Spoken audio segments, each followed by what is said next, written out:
Alright everybody, welcome back to the channel. This is Rob for Smirking Gun Reviews doing The Man in the High Castle. We are back with the second episode today. We are doing Season 1, Episode 2, Sunrise. And for anybody who thinks that after pilot episodes, show gets kind of drops off in entertainment value or keeping your attention, I give you episode 2 of Man in the High Castle, which pretty much brings it on like every level. Um, this is just like, like the first episode's good.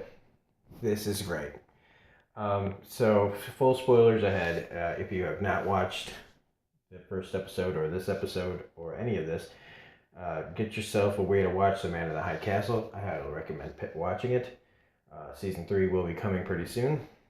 And just quick recap, if you don't know, this is again the show where the Axis powers won World War II. And here we go. So, after last episode, we got Frank's in jail, and the Japanese are basically torturing him for information about where Juliana is because they're looking for this film strip the same as the Nazis are. And it's not looking too good for Frank, getting beat down, getting forced to strip down nude and be humiliated. So like when we go back to where Juliana is with Joe Blake, who we now know is a Nazi spy, they're sitting there and they're having this sunrise. Like he can't sleep, she can't sleep. They go out and they see the sunrise together, and he does the little ooh move at the waterfall or the big dam. He's really throwing on the charm with her still, but now that he knows basically who he's looking for, so Juliana, she goes and gets a job at the Sunshine Diner again. There's Sunrise Diner, so we've got two sunrises so far. We've already got our title. The sunrise that they saw, the Sunrise Diner. I think there's another reference to a sunrise later on. But yeah, she goes to get a waitressing job. She doesn't know how long she's going to stay, but she wants to be able to afford to pay Joe back for the money she's been borrowing. Because I think he's put her up in that hotel as well. Joe has missed a phone call from Obergruber. See, here we go again. And now I can't even say is it fucking forget it, John Smith. So we get to see what breakfast at Obergruppenführer John Smith's house is like, which is kind of like Nazi Leave It to Beaver, where the kids complaining about a guy who had long hair and questions teachers and thinks for himself, and this kid who's been brainwashed by his father and his ideals into being a little Nazi Hitler youth kid, talking about some of the things that they talk about, that they've done to change things, and this kid Randolph, again, he's going to be nothing. It doesn't matter what he gets on his tests, because in this world, guys like him are going to fail because they're not they're not up to being part of the team. So you get to see the indoctrination of the household. And it's this is going to be something to watch out for anybody that's watching.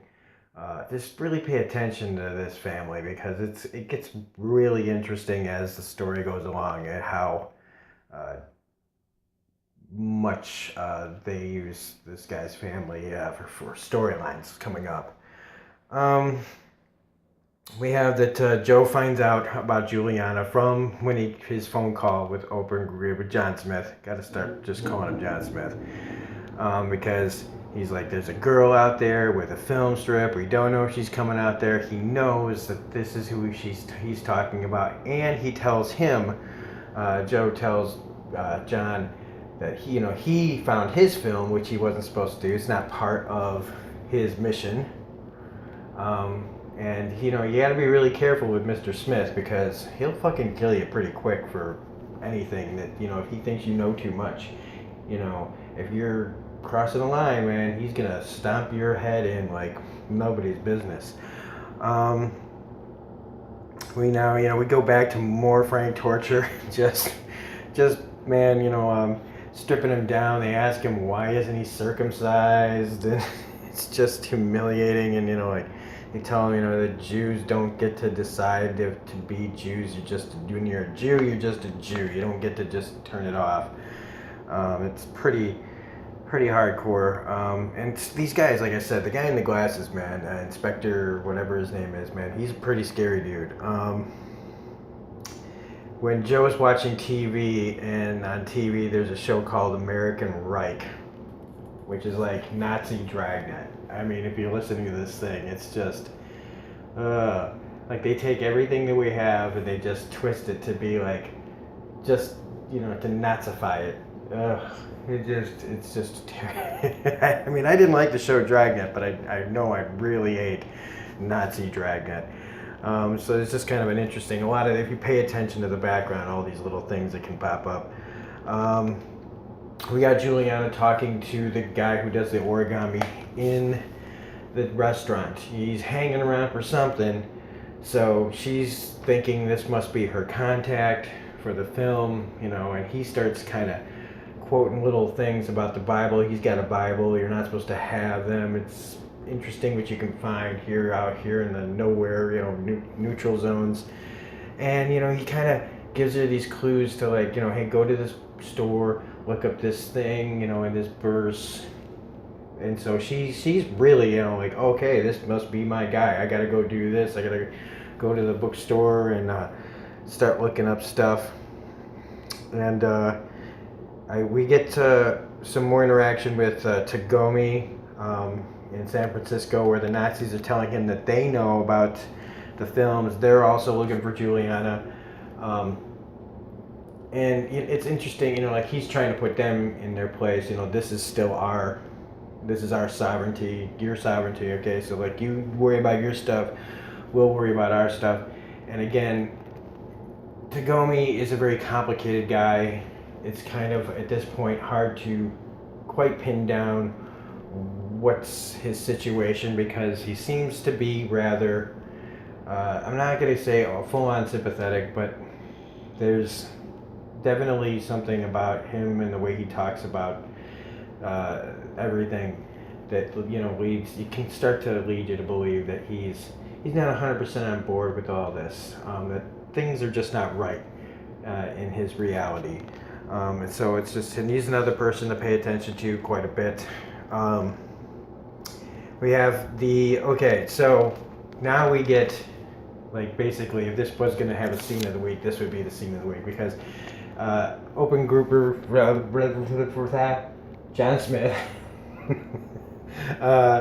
is talking to his guy here, his little Nazi buddy, and they're talking about how Hitler is afraid of these films and what they represent. And this is basically where they get,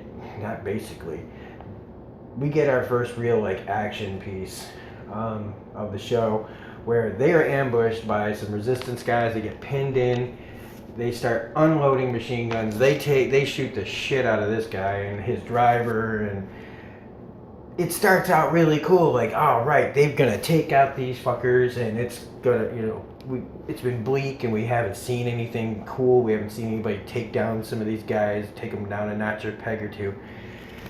But then they let the writing here forces the story to go a different way, which is just kind of dumb in a way, because this is where it kind of suffers, where all of a sudden, you know, these guys can't aim, they can't, you know, their guns are all jamming. All these things that happen in many shows and movies just to move the story along, and all of a sudden the ambush is working fine, but then they can't hit the broadside of a barn, their guns start to jam, giving this one guy an opportunity to take them all out. Now, it's cool that, you know, he's like, he sees his friend here, you know, tossing him his gun in his last move, like, here, take the gun, kill these guys, and that's, you know, he just kind of walks out, like, and starts shooting. But it's just kind of, it's just kind of dumb to see the story just go like these guys all of a sudden they can't shoot anything. They're just wasting their ammo on this guy, you know, instead of waiting for him to just stop shooting and wait for him to come out. But instead it's just like and it's just kind of dumb. So it's like for a scene starts out really great. You know, seeing this like the car, you know, the explosion behind him and he's covered in blood and everything, and it's exciting. But when you break it down, I hate it when they do that for story, where all of a sudden people just can't do anything right. All of a sudden, it starts out he just has to get away, and I feel like there's many different ways you could have done this scene for him to escape, without having to resort to all these guys just not being able to shoot him, and him just killing everybody. They could have had him be a much more badass character if they had figured out a different way than just a simple gun jamming, not being able to shoot him scenario. That being said, it was still cool to watch. I mean, it was still like, whoa, all of a sudden, kicks up a notch. And so he barely gets out with his life. And yes, I am using notes because I had to write so much down. It's just insane. So, Frank and Randall in jail, they talk from different sides of this wall in the jail, and you see that it's Randall's the contact. He wants to know about the girl that took up a Trudy's bag, and Frank knows who it is, and they're kind of going over their things about, you know, just shut your mouth, we can get out of this, blah, blah, blah.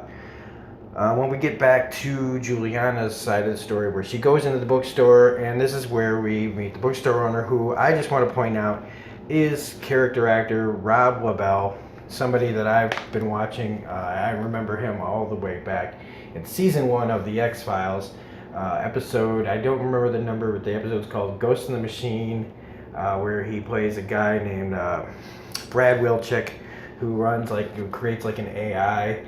And back in like 1993, AI was like this crazy, you know, new thing, you know, that nobody really talked about except for like in the Terminator. Anyway, I really like seeing this actor.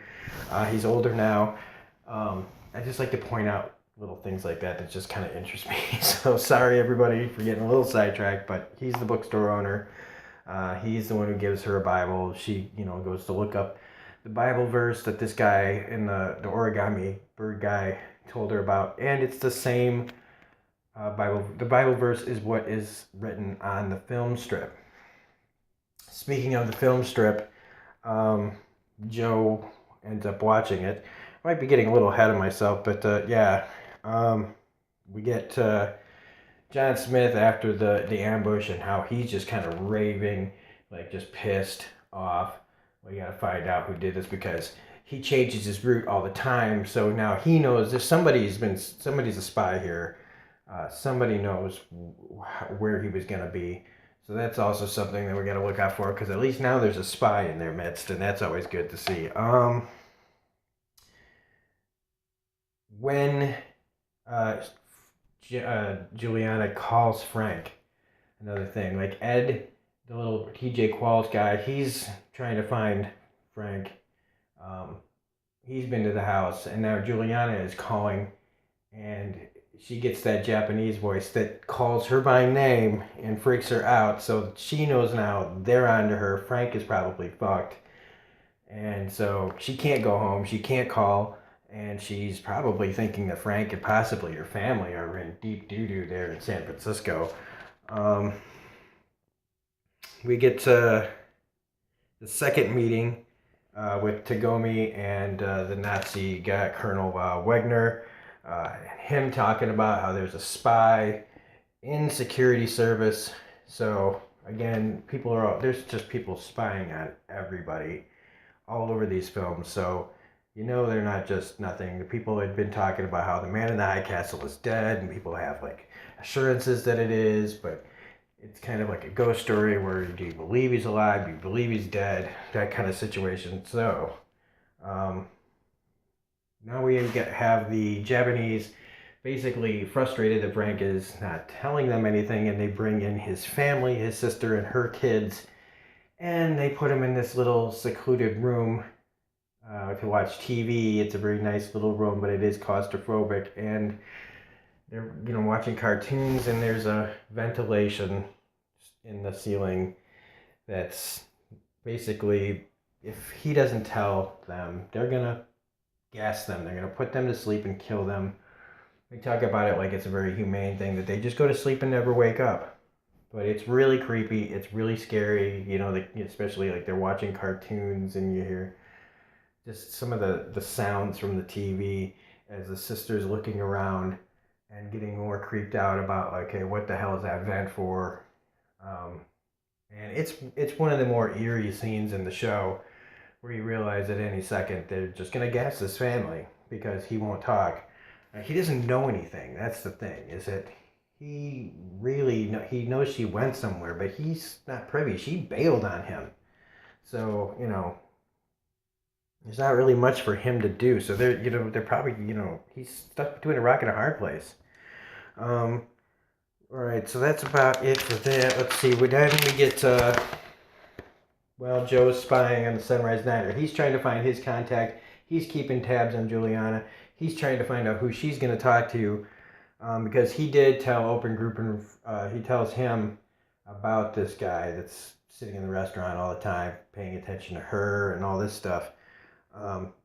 When he goes into the restaurant after that guy leaves, though, it's one of those scenes again where it's just like Joe's looking at him like burning, into his back. His eyes are burning his back, like he's obviously spying.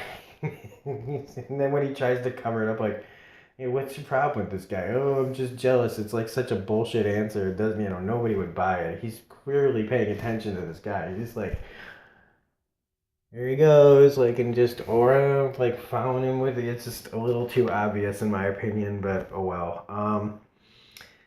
So we get,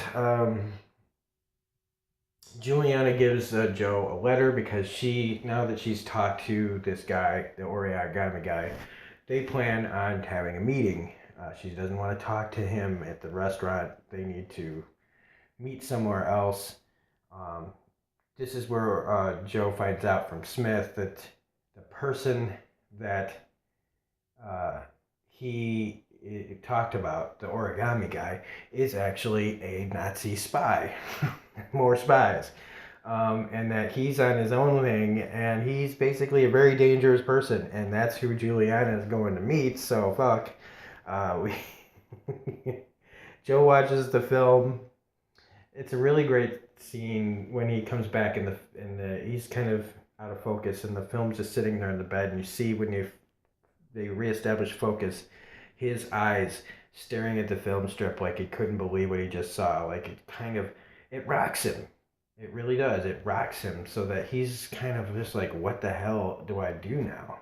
Like, what is this? What does this mean for me and the whole world? Kind of look on his face. And then we get that there's a whole bunch of things happening all at once here. So Juliana's walking down this dark road, going to meet her demise at the hands of this guy who she thought was her contact. Is actually a Nazi hunter, spy killer, We've got Frank, who is being led out of his cell and straight up to the executioner's block where he finds Randall's dead. He's about to be gunned down.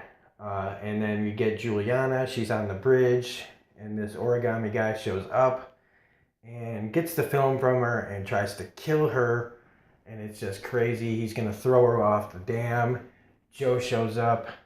Kind of, just by showing up, kind of saves her, because when he goes to attack her again, she kind of bounces him off the side of the dam, and he goes flying off screaming. So again, it's pretty crazy stuff that's happening. So you kind of like, Joe saved Juliana, yeah. She pretty much kicked his ass after he showed up. It was enough of a distraction. So he distracted the killer long enough for her to get the upper hand. And in the meantime, the Japanese have captured the lady that stole Juliana's bag. And when they open it up, they find out that the film that's in there, it's not the films they're looking for. And so they barely stop the execution of Frank, and they let him go. How nice of them, after all of this, they just let him go. Unfortunately, it was too late for Frank's family. And they did gas them. And they killed them. And they at least didn't show that, but like just hearing about it is bad enough. And this just makes Frank lose it because he's like, free to go? I'm free to go? And his family has just been murdered by these people for nothing. And the look on the Japanese guy's face when Frank yells at him, like, if you want any more juice to kill, you know where to find me. And the guy's just like, yeah, I know. Whew, crazy, crazy stuff. And that's pretty much it. There's going to be a whole lot of things going on in the next episode. But we will be taking a break for at least another close to 24 hours before I post another review for at least the third episode. So that's it for this one. If you like this video, please hit the like button, subscribe, share, comment, hit the bell if you want notifications for when I post new videos. Again, we are hanging around at 169 subscribers. We've got plenty of other videos to watch on the channel if you take a look at any of the playlists.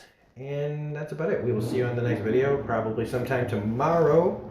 And you guys have a nice evening. Thanks for watching. Thanks for all the support. And we'll see you on the next Man in the High Castle episode. Bye.